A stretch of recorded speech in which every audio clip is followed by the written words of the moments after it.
Sweetie, my mom said, her voice shaking. This is complicated. Complicated how? I demanded. Do I have a half-sister or not? My dad sat down heavily on the couch. We need to tell you something. Something we thought we'd never have to explain. My heart was pounding. Just tell me. Kelly isn't your half-sister, my mom said quietly. I was confused. But the DNA test says she's your full sister, my dad interrupted.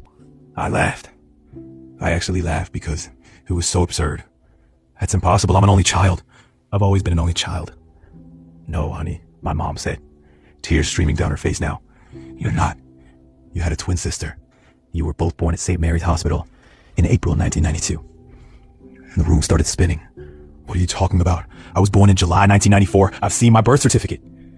That's not your original birth certificate, my dad said quietly.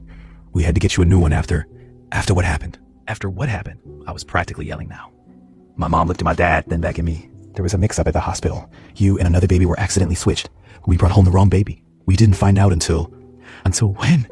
Until 18 months later, my dad said. A nurse who'd been working at the hospital came forward. She'd realized what happened and couldn't live with herself anymore.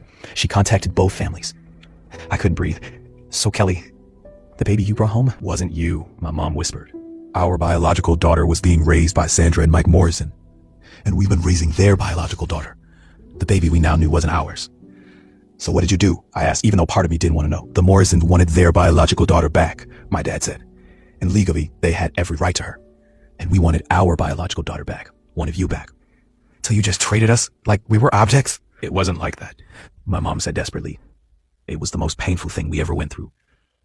We'd spent 18 months bonding with Kelly, loving her as our daughter. And then we had to give her back and bring home a toddler we'd never met.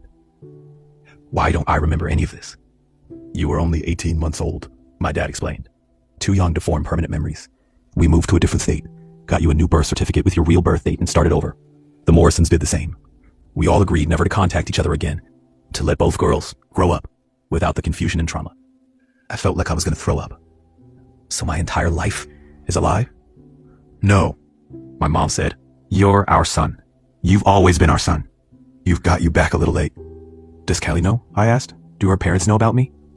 Her parents knew they had to give up the baby they'd been raising and take back their biological child, my dad said. But we all agreed not to give them details until they were adults. We thought it would be too traumatic. Well, congratulations, I said, standing up. Kelly just found out through a DNA test that she has a twin brother and that her entire childhood was based on a hospital fuck-up. How do you think she's going to feel when I tell her?